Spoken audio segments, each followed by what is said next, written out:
Now, the greatest radio shows of all time.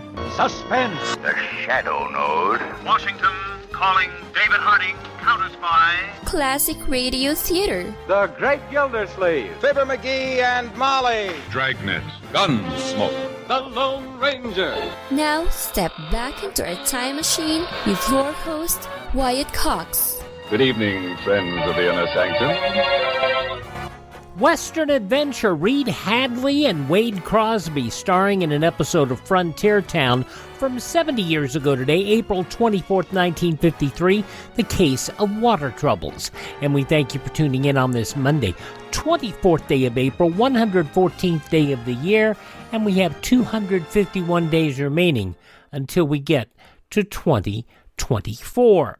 The first regular newspaper in the U.S., the Boston Newsletter, published in Boston in 1704.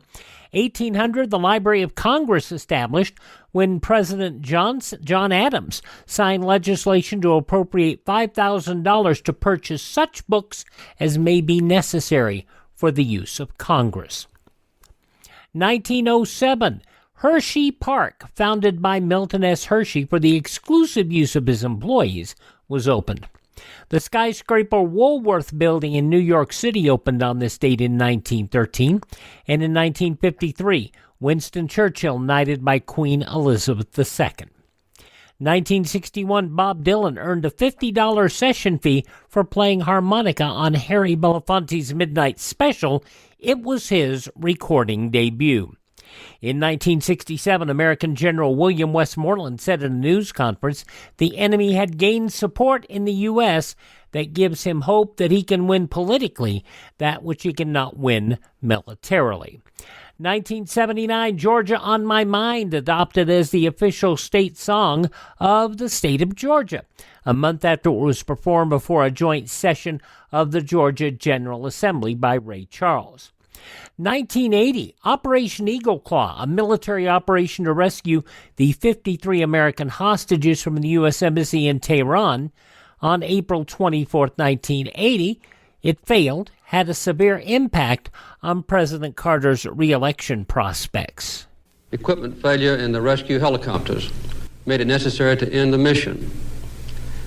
As our team was withdrawing after my order to do so, two of our American aircraft collided on the ground following a refueling operation in a remote desert location in Iran. Now, on a military level, it led to the creation of the United States Special Operations Command and the U.S. Army 160th Special Operations Aviation Regiment, the Night Stalkers. The hostages were eventually released via diplomatic negotiations on January 20th, 1981, Jimmy Carter's last day in office after 444 days of captivity. In 1980, Republican John Anderson withdrew from the Republican race for president and declared to run as an independent candidate. He also declared he was not running as a spoiler. If I thought for 1 minute that I were simply a divisive voice in this country, rather than offering an honest alternative to the American people, I would not be on this platform before you today. And while Anderson polled as high as 26% as an independent, but campaign gaps caused his fortunes to fall, getting just 7% of the popular vote on Election Day and no electoral votes. The first IBM PC introduced on this date in 1981. The Hubble Space Telescope launched on this date in 1990 by the Space Shuttle Discovery. On this date in 1996, the Anti-Terrorism and Effective Death Penalty Act was introduced. In 2004, the U.S. lifted economic sanctions imposed on Libya 18 years previously as a reward for its cooperation in eliminating weapons of mass destruction. Cardinal Joseph Ratzinger, inaugurated as the 265th Pope of the Roman Catholic Church on this date in 2005, taking the name Pope Benedict XVI. And it was a different time not long ago when New York Mets broadcaster Keith Hernandez in 2006 calling a Mets-Padres game in San Francisco after Padres catcher Mike Piazza hit a homer and he was high-fived in the dugout. Who's the girl in the dugout? With the long hair? What's going on here? You gotta be kidding me. Well, I won't say that women belong in the kitchen, but they don't belong in the dugout. I don't think you should say that. I love you guys, you gals out there. Always have. Turns out the woman was the massage therapist for the Padres. San Diego manager Bruce Bochy expressed his pleasure with Hernandez's comments. Hernandez apologized, nothing was done, and he went on to call more Mets broadcasts. Passing away on this date in history, actress Louise Dressler, the wife of Edward, Duke of Windsor, Wallace Simpson, comedian and politician Pat Paulson, who might have been a better alternative to a number of these people, singer Al Hibbler, cosmetics entrepreneur Estee Lauder, the bass singer for the Statler Brothers, Harold Reed, and Bud Abbott. What have you got in that box under your arm? Abbott, I bought myself some nice green shorts. I love green shorts. Abbott, in fact, I've got a pair on right now. You dropped your package, Costello. Pick it up. Costello, you lied to me. You're not wearing green shorts. You're wearing purple. Abbott, if you had to squeeze all the way around what my shorts have to squeeze all the way around, you'd be purple, too. Bud Abbott, the best straight man there was. Of course, he worked with the best funny man, Lou Costello. Bud Abbott passing away on this date in 1974. This is the birthday to pro wrestler Lou Thesz, one of the greatest ever to step into the ring. My opinion, fight me. And also humorist Justin Wilson. You know, I got a friend what's got a little boy cheering, not quite 7. And that little boy cheering, up until the time he's not quite 7, don't say a word. He can yell, but he don't say something. And his mama and papa, they worry, whoo, man, you know. And bye.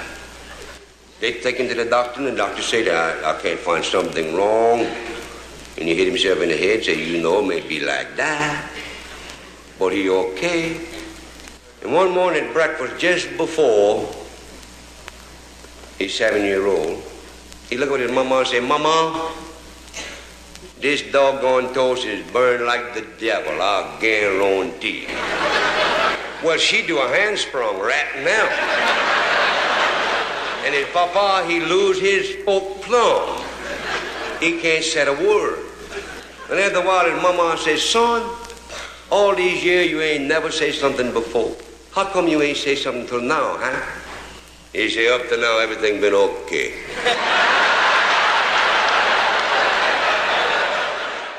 The Cajun storyteller and also a fine chef as well.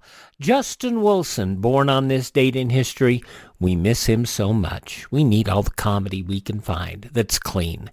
Shirley MacLaine turns 89 today. Barbara Streisand, 81. From Talk Radio, Law & Order, Criminal Intent, Eric Bogosian is 70 today. Cedric the Entertainer, 59. She was Faith on Days of Our Lives and also in the OC. Melinda Clark is 54. From Lost and Once Upon a Time, Rebecca Mader is 46. Kelly Clarkson, 41. And he was Marvel in The Hunger Games and also in The Boys. The son of Dennis Quaid and Meg Ryan, Jack Quaid, 31 today. Those just a few of the people celebrating the 24th day of April as their birthday. If this is your birthday... Hi, we're the 4 freshmen, and we just want to say... Happy birthday to you. And from 70 years ago, April 24th, 1953, Reed Hadley starring in Frontier Town. That's coming up next on this Monday edition of Classic Radio Theater with Wyatt Cox on your favorite radio station. Reed Hadley was a journeyman actor, as I guess who you would have to refer to him. On radio, he portrayed one of the people who portrayed Red Ryder on the radio series. He also portrayed the second Chad Remington on Frontier Town. He was also on an episode of Tales of the Texas Rangers. He was in 2 TV series, the 1950 to 1953 series Racket Squad, and a 1-season program, 1954 to 1955, the public defender. And, of course, he did a number of guest shots on Rory Calhoun's CBS series The Texan, and he was in an episode of the title The Sheriff of Boot Hill, and he also guest starred on Sea Hunt and Wagon Train. Did a number of films, The Baron of Arizona in 1950, The Half-Breed in 1952, Highway Dragnet, No Relation in 1954, and Big House USA in 1955. And he did a number of narrations for films as well. He died of a heart attack in Los Angeles, December 11th, 1974, at the age of 63. And yes, he does have a star in the television section of the Hollywood Walk of Fame. Now we hear one of Reed Hadley's productions of Frontier Town. This episode from 70 years ago, April 24th, 1953, The Case of Water Troubles. Frontier Town, the saga of the Roaring West. Frontier Town. El Paso, Cheyenne, Calgary, Tombstone. Frontier Town.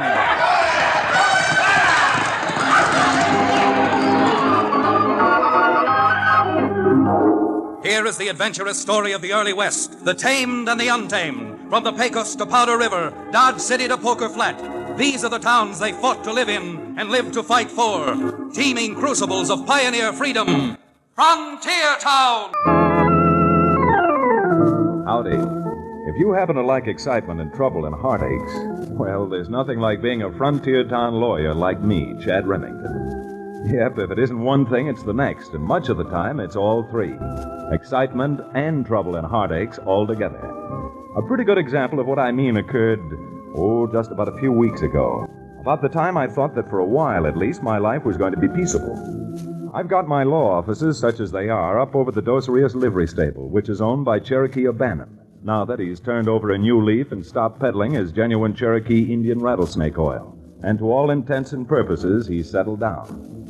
Well, things were quiet.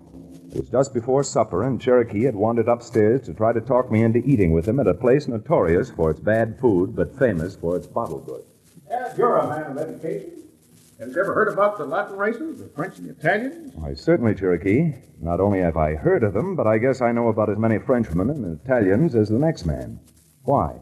What's all that got to do with eating supper in a dive? Well, they're pretty fine people, the French and the Italians. They've learned the worst thing that a man can do to his stomach is to eat food and wash it down with water. Fact of the matter is, you'll always find a bottle of something to... Oh, so that's it, huh? Well, I mean it. A little alcohol not only stimulates the digestive juices, but also relaxes the man. At the rate you've been going lately, I think there'd be nothing better for you Hold it, than... Cherokee. Wouldn't you say that those two men who just tied off outside were coming up here? Where? Oh, yeah. In fact, they are coming up. Who are they? I've never seen them before. Blamed if I know, but if there's a fee involved, those two gentlemen are just about to engage the services of a lawyer. Come on in. You the lawyer who's got that shingle up outside? Chad Remington? Yes, sir. Well, my name's Kerr Remington, and this is a neighbor of mine, Vic Leech. Howdy.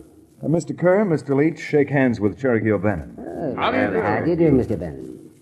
You busy, Remington? Got a few minutes to talk to us? Oh, I got all night if that's what it takes.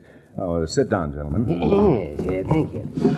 Now, Leech and I come over from Sundown Valley way. Oh, Sundown Valley, eh? Beautiful country over there. It was until them dad-blamed turnip farmers come in with their government homesteads. Oh, so?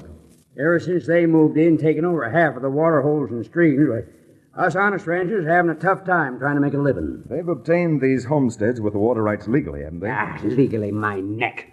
We were there first, and that water belongs to us. Our cattle's dying off like flies. What we got to do is get them homesteaders out of there. That's why we come to see you. Why come to see me about a thing like that? What you gentlemen need isn't an attorney. Need a little common sense. Now, wait a minute. I'm afraid Cherokee's right. You see, even though I do practice law, I own a ranch, too. A ranch my father left me, where I was born. Well, what's that got to do with it? I don't know what that has to do with your particular problem, but I'm just mentioning it so that when I say what I'm going to say, you'll realize that I know what I'm talking about. Will you quit beating around the bush? All right. We've got a water shortage over here in Dos Rios, too, just like you have over in Sundown Valley. Except that we've learned enough to know that small folks who come in here aren't to blame. We're the ones at fault, the ranchers themselves. Are you out of your head or something? Far from it. Now, the whole trouble is that with the way the cattle market's been back east, all of us have been making money hand over fist.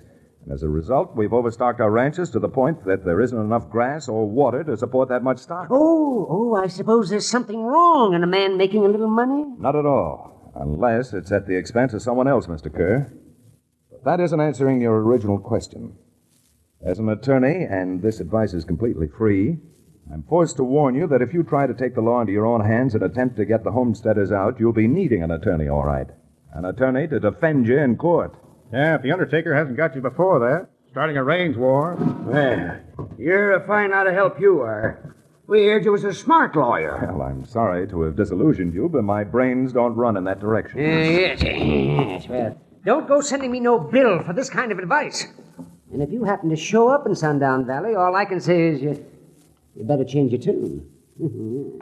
Come on, Leech. This was sure a waste of time. Now, there go the first two-legged polecats I've seen since the circus sideshow. Cherokee, I'll go to supper at that place you've been ranting about if, after we're through, you'll throw saddles on two of your horses and go for a ride. Go for a ride? Yeah, and be sure to take a nightshirt and a toothbrush along, Cherokee. Because we're going over to Sundown Valley before Messrs. Leech and Kerr stir up enough trouble to blanket that whole place in gun smoke.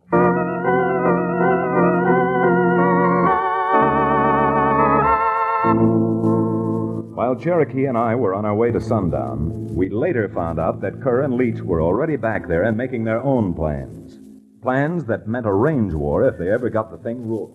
Now, the way I see it, Leech, is to do the whole thing on the QT. Now, if we start blowing things apart, well, Remington's right. We may end up in jail. Yeah, what do you mean, the QT? Well, you know, not try any strong-arm stuff. Just threaten them filthy nesters. Make it uncomfortable for them. Scare them out. Well, I don't know. Nesters I seen don't scare easy. You know that woman lives down by the foot of White Oak Creek? What's her name? You mean Violet Kennedy? Yeah. She's got 5 springs on that place they homesteaded. And since her husband died, there's nobody but the old gal herself. And that kid she's got. Yeah, how you going to run her out of there? I don't know if you ever knew it or not, but before I moved into Sundown, I was born and brought up in the garter snake country up in the Dakotas. Yeah? Something happened years ago up there that I don't think Violet Kennedy would want anybody to find out. And I think a little visit to her place will persuade Violet that she'd better do her blooming someplace else. And, well, come on.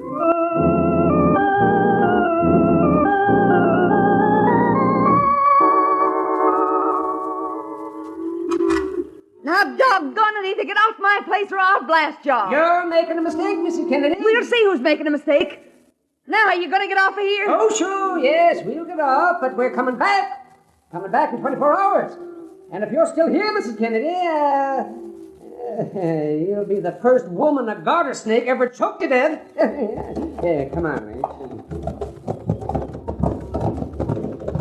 Them dirty, sniveling, backbiting vultures.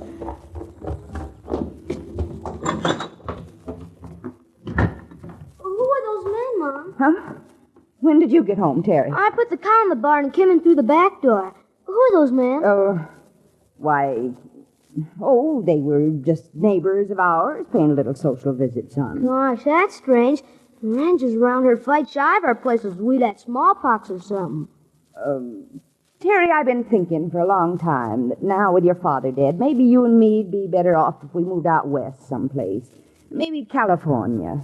Mom. This climate, it's too severe for a boy like you and an old lady like me. Mom, I don't want to go to California. Any place else. I want to stay here. Well, my mind's made up. Since I always have believed in doing things when I've decided on them. Come on, Terry, we're packing up right now.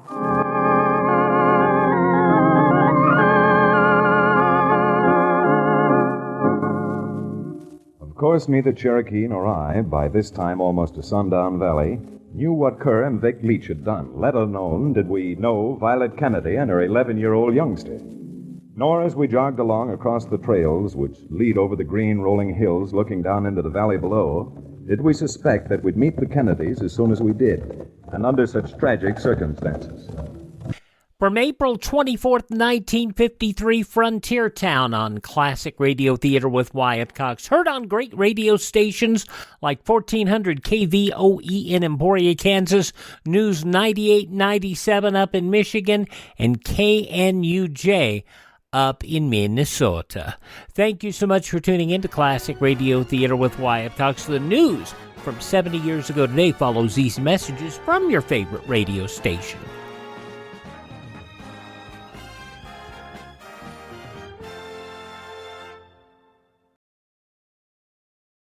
Just when you thought it couldn't get any better, Mike Lindell and MyPillow launching the MyPillow 2.0. Now, when Mike invented MyPillow, it had everything you could want in a pillow. Now, nearly 20 years later, he's discovered a new technology that makes MyPillow even better. Of course, the patented adjustable fill of the original MyPillow, but now with brand new fabric with a temperature-regulating thread, it's the softest, smoothest, and coolest pillow you'll ever own. Say goodbye to tossing and turning and flipping your pillow over in the middle of the night. And more great news on the MyPillow 2.0 buy one, get one free offer with my promo code Wyatt. MyPillow 2.0 is 100% made in the USA, 10-year warranty, 60-day money-back guarantee. Go to MyPillow.com, click on the radio podcast square to receive the MyPillow 2.0 buy one, get one free offer. Use my promo code Wyatt or call 1-800-928-4715.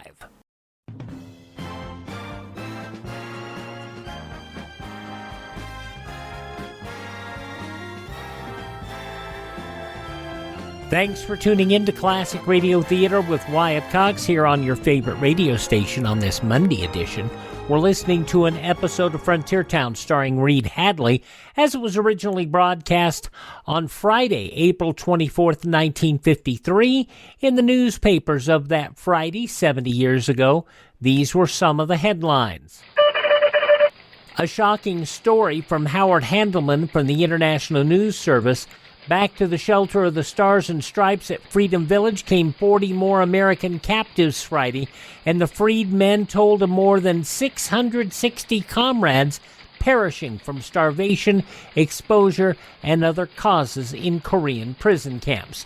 The Americans liberated, along with 60 other Allied POWs in the fifth day of the exchange, told of sick and wounded prisoners, told grim stories of a Death Valley near Chosun in North Korea, where American captives died by the hundreds. General Douglas MacArthur said Friday a U.S. threat to bomb Red China's industrial centers might well induce Russia to settle the Korean War and all other global issues. Simultaneously, the man former President Truman fired as Far East commander denounced as completely fantastic testimony linking him to the Korean ammunition shortages. MacArthur's statements were made in a letter to Senator Byrd, the Democrat of Virginia, who had asked for his views on the ammunition situation. John L. Lewis proposed Friday that Congress wipe out all of its labor legislation of the past 20 years, but the Republican senator from Ohio, Senator Taft, questioned whether this wouldn't return labor relations rather to the law of the jungle. The United Mine Workers boss maintained it would not. He said the Taft-Hartley labor law of 1947 has caused such a furor that it should be repealed, and the nation given time to reappraise the whole situation and to decide whether new legislation is needed. Britain's Queen Elizabeth Friday conferred knighthood on Prime Minister Churchill at Windsor Castle. The official announcement said that the 78-year-old Prime Minister in War and Peace was made a Knight of the Garter, the highest rank of knighthood. Japan's Crown Prince Akihito will get his first brief glimpse of the ravages of Europe's war on Monday when the liner Queen Elizabeth drops off anchor near Cherbourg. present plans call for the Cunard liner to arrive off Cherbourg Monday and remain there 2 hours, disembarking passengers going directly to the Orient. In Akron, Ohio, Judge Walter B. Wanamaker has postponed the sentencing of Arthur Wells for 10 months so Wells could work long enough to draw a pension. The 64-year-old Wells pled guilty to wounding 2 men with a gun during a card game. An employee of Cyberling Rubber Company, Wells needs just 10 more months' work to be eligible for his pension. Those some of the day's top news stories as reported in the newspapers of Friday, April 24th, 1953 on your radio, Frontier Town, which continues now on Classic Radio Theater.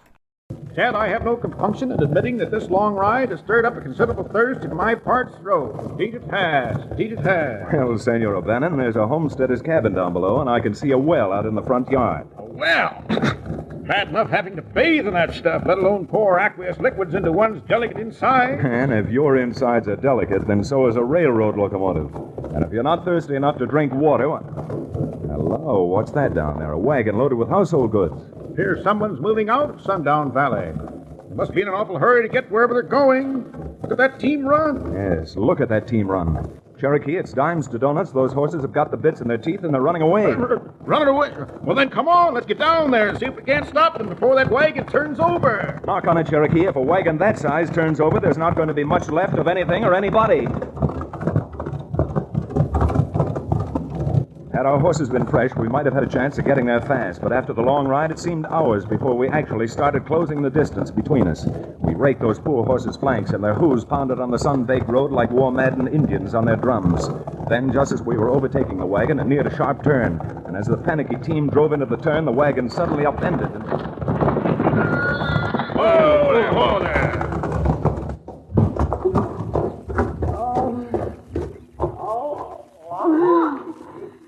What happened? What? Where are you hurt? Excuse me, son. I'll look at your mother. She's hurt? She's hurt bad. She sure is, Chad. Leg's broken, just below the knee. Ma! Now, son, you'd be a lot more help if you got hold of yourself and tried to answer a couple of questions. Yes, sir. Well, the best thing for your mother is to get her into a bed as fast as we can. Did you live any place around here? Not too far. About 6 miles back. Good. Then we'll make a squaw drag and haul her back there till we can get some professional help. Oh, no. Can't go back. Can't. Now, you'd better stay quiet, ma'am, and save what strength you have left. Oh, no. Can't go back there. I'm sorry, ma'am, but we've no choice. Unless you're taken indoors and cared for, you might lose that leg. Ma! No! Come on, Cherokee. We'll see what we can salvage out of what furniture isn't smashed to kindling, and after that, we'll get this lady back into Sundown Valley, whether she wants to go or not. No, please. Please, please.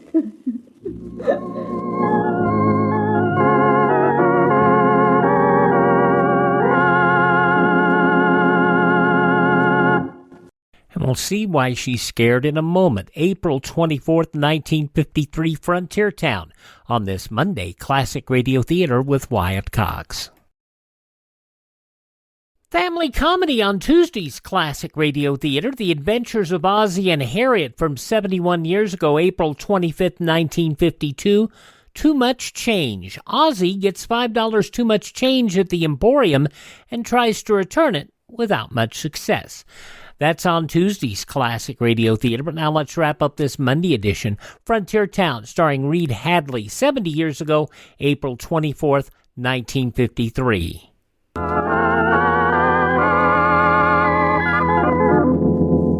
As a frontier town lawyer, I've knocked around a bit, but I'd never really seen fear until I looked into Mrs. Kennedy's eyes as we carried her back into the house which had once been her home. We patched up a bed frame as best we could, and improvising a splint with some pieces of broken chair, we made her as comfortable as possible, leaving little Terry to watch over her while Cherokee and I rode back out to the spot where their possessions were scattered for hundreds of yards over the road. Look here, Chad. Look at this. Humpback trunk. Smashed to smithereens, and clothes and papers scattered every which way. I wonder what anybody'd be saving an old newspaper for. Maybe it's got a picture of her in it. She was married. Yeah, there is a picture of her in it, all right. See, I told you. I guess you never heard of a woman called Violet Stevenson, did you? Violet Stevenson. Name has a familiar ring. Well, years ago, back in the Garter Snake country of the Dakotas, Violet was quite a belle. By George, I remember it now. Isn't she the one who got into a scrape with the sheriff and perforated him with a little handgun she carried in her pocketbook? So the story goes, Cherokee. Violet Stevenson killed the sheriff, and because he had been a big wheel up there in politics, it stirred up quite a commotion. But the woman we picked up here was Violet Stevenson. How did she ever escape hanging? Well, best I can remember, nobody ever knew. The night before she was behanged, she disappeared from the jail. And that's the poor woman we picked up. No wonder she looked so frightened. I imagine she's spent most of her life since then being frightened. But since this happened almost 20 years ago, I don't know why that fear suddenly was all crystallized today. Yeah, that's right. I wonder why, too. This may be throwing a wide loop, Cherokee. But did you notice that there seemed to be 5 little springs on her place? Yes. And if you remember, springs and water seemed to be the principal concern of those 2 so-called decent citizens who paid us that call yesterday, Kerr and Leech. You don't think they found out and threatened her, do you? Well, it seems to be the only thing that makes sense, doesn't it, Cherokee? Yes, it does. Now, I don't know what to do. It's all right helping a poor woman with a broken leg, but helping a fugitive from justice is something else again. Well, if she is Violet Stevenson, and there seems to be little question about it from her resemblance to the picture, I think I'm going to take advantage of an old friendship and find out what can be done. An old friendship? Yes, if he's still alive, the judge over in this part of the country is an old-timer by the name of Amos Peabody. I've known him on and off ever since I was a boy. And since we have to go into Sundown to find a doctor, you and I are paying a call on the judge and finding out a few things, just as soon as we know that Mrs. Kennedy's going to have proper medical attention.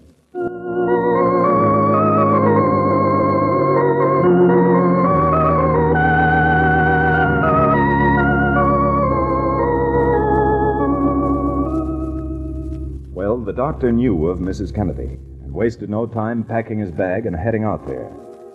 We weren't with him long, but while we were, someone else had gone to the judge's office and paid a call on him. Yep, you guessed it, Kerr and Leech. Now, has that Kennedy woman got a right to stick a shotgun in my face and order me off her place, Judge? If her homestead claim has been properly filed and all her assessment work done, the property is hers and she has a perfect right. Well, I don't see no sense in the government giving land away to every Tom, Dick, and Harry. The government isn't giving its land away. The government is the people, and the land is theirs already. Now, look, let's not get into any complicated arguments. Now, Judge, if Leech and me made it worth your while, couldn't you issue some kind of an order? Are you trying to bribe me? Well, now, nobody minds picking up a little easy money, and besides, that woman's got a pass. Get out of my office, both of you. There's the size of a reward. I said get out. Come on, Kerr. There are other ways to handle this.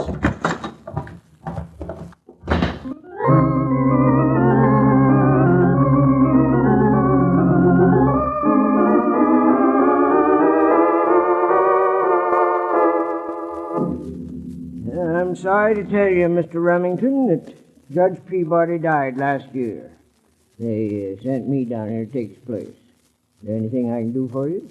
Well, I'd known Judge Peabody all my life, and I wanted to get his opinion on a few questions. Well, since the law is the law, I don't see why this eminently respectable jurist couldn't give you the same opinion, Chad. Well, this is a hypothetical case, Judge. But suppose about 20 years ago a woman had committed a serious crime. Since then, she has lived a decent life, married, and has a son. And then someone finds out about it. And threatens to expose her? Uh-huh. Yeah. And if she'd moved to a different part of the country from where the crime had been committed, well, what do you think the judge who has the jurisdiction in the place she's now living might do? Well, now, that might depend a good deal on the judge.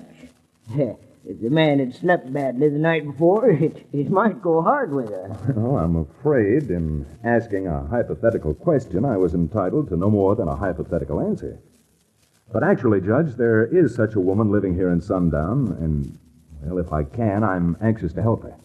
If I knew the woman and what the crime was and where it was committed... All right. The crime, as I heard it, was murder. She shot and killed a sheriff up in the Garter Snake country in the Dakotas. Do you mean to say that Violet Stevenson is living here in Sundown? Oh, now we are in for it. I haven't said who it is, Judge. But do you know Violet Stevenson? No, well, I was the deputy sheriff who arrested her. And I've been looking for her ever since she got out of jail. I would have to go and open my big mouth. Now, wait a minute. We haven't said this woman was Violet Stevenson. Oh, no? Well, I've been carrying the original warrant that was issued for her arrest. And unless you two want to go to jail for contempt of court, you're taking me out to where she is. And after all these years, my search will be over.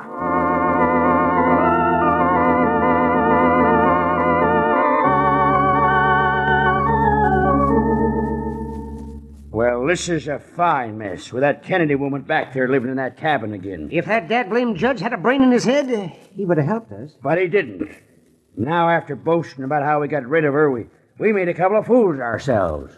Maybe we have. Maybe. I just remembered. That cabin she lives in is right at the foot of Devil's Slide. The kitchen window isn't 10 feet from the cliff.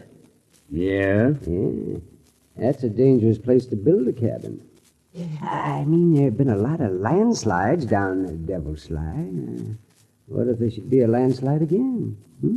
That cabinet looked like a busted matchbox. Oh, what in tarnation makes you think there's going to be a landslide? Oh, you're not headed, idiot. Don't you see? With a little help from us up on top of Devil's Slide, 100,000 tons of dirt and boulders and hit that place just as if we aimed at it with a cannon. Well, I don't know, Kerr. Well, I do. So come on, Leech. We're getting out the Devil's Slide. And believe me, we ain't wasting no time.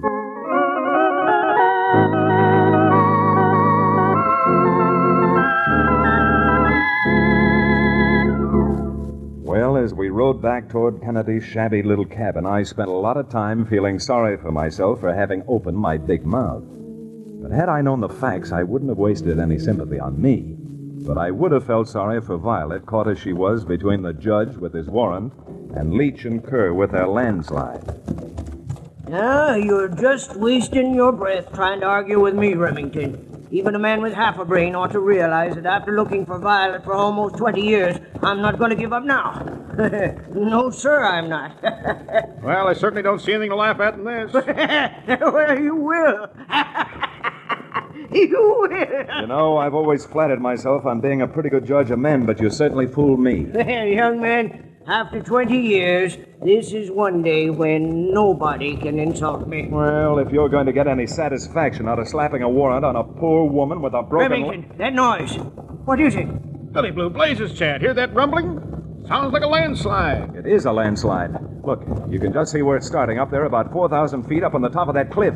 Chad, the way it's starting, it's going to hit that house. That's Mrs. Kennedy's cabin. That's Violet's cabin? Get up there, you. Of all the cold-blooded... What do you want to do, serve that warrant before she's killed? Never you mind about me. Just get that horse running. Come on now, get up.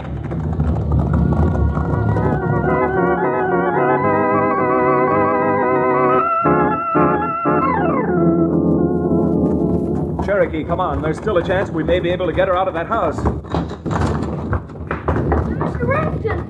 Mr. Remington, quick! Help me get Mom out of here. Get Terry out of here. Never mind me. I can't move. Violet, we're going to get you out of here if it's the last thing we do. Now, come on, boys. Lend me a hand before the lot of us are killed. All right, easy now. All right, up she goes. Terry, you open that door and then run for it. All right, Chad. Let's get her out of here now. Don't stop here. Come on. That landslide's almost on top of us. I'll hold her, Judge. Judge, who are you? Never mind, Violet. I've got you now, and I'm never going to let you...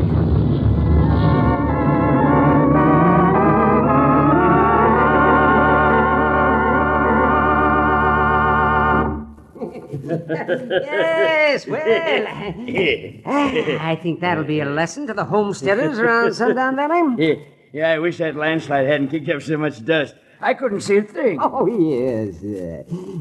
We're better than Mother Nature. When we start a landslide, it's really a land. Yes, Mr. Kerr. When you start a landslide, it'll land you in prison.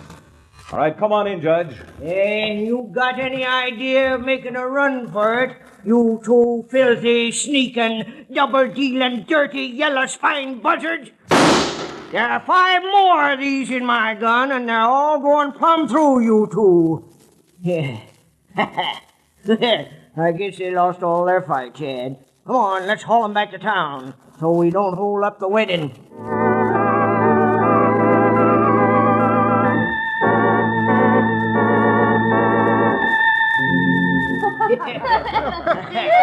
Yes, sir. Violet, they pardoned you almost the day after I let you out of jail. Found out what really happened. What really did happen, Judge? Well, that confounded sheriff was jealous that Violet was soft on me. Got himself liquored up and tried to talk her into running away with him. Shot himself with his own gun in the ball. Oh, there you see, Cherokee, what happens to a man if he insists on drinking. I don't know about Mr. O'Bannon, but it's a good lesson to me, eh, Mom? Yes, Terry. But I'm so happy right now that Jesse's found me again. I think I'll let you have a mouthful of champagne at the wedding. Did you hear that, Chad? Champagne, the old bubbly. Well, what's that to you? You can't drink the stuff at the wedding. It would ruin everything. My drinking champagne would ruin the wedding? Certainly. You know how it is with champagne. The bubbles get up your nose. Indeed I do. Indeed I do. Well, by the time the bubbles got up your red nose, the wedding champagne would all turn to sparkling burgundy.